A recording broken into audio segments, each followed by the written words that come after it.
We picture ancient history as a series of loud, explosive events: fire raining down from a turbulent sky, brutal murders in lonely fields, great cities under total siege. When we read these texts, our eyes are naturally drawn to the noise. We assume human history is forged in these destructive moments, in the undeniable roar of visible miracles and the weight of massive tragedies. But the turning points where destiny shifts and locks into place occur elsewhere.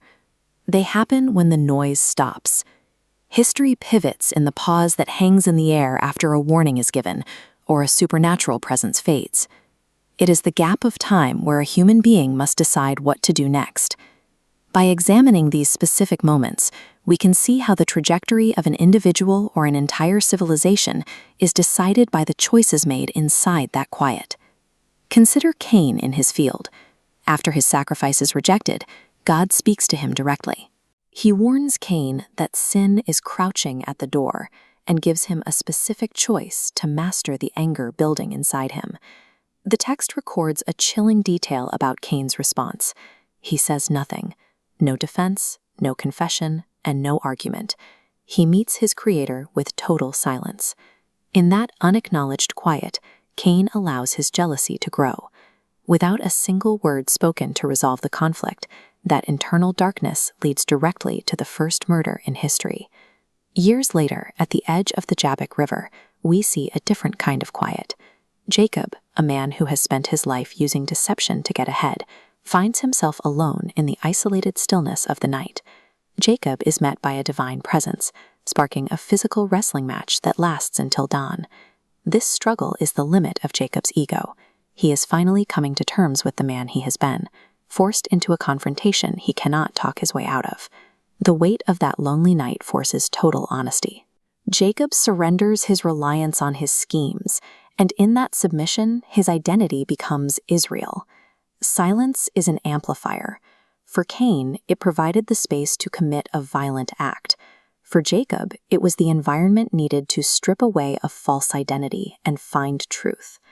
This pattern extends to how individuals respond to a calling.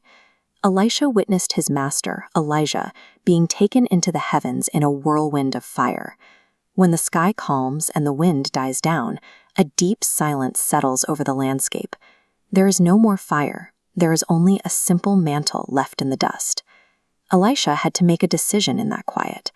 The mantle itself held no power unless Elisha chose to step forward and pick it up, accepting the responsibility his master left behind. God provides the invitation, but he often waits in the stillness for a human being to reach out and accept it. This dynamic also dictates the fate of empires. In the ruins of the ancient world, the prophet Daniel received a message from heaven regarding the future of his people. This timeline shows a mathematically precise prophecy of 70 weeks, or 7-year periods. This 490-year countdown determined the exact arrival of the Messiah. The clock started with the official decree to rebuild Jerusalem, an event recorded in 445 BC. This calculation was anchored by the work of Sir Robert Anderson. By using the biblical 360-day prophetic year, he calculated that the first 69 weeks of the prophecy would last exactly 173,880 days.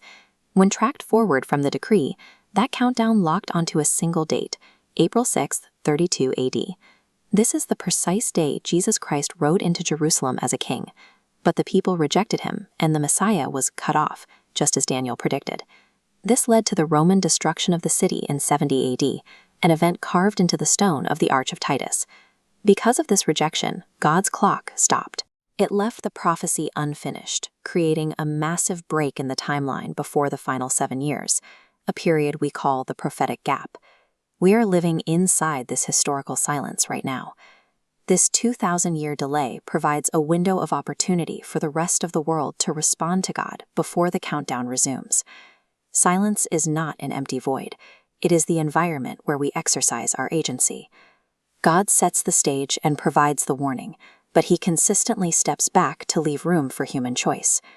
You may be standing in a silence of your own.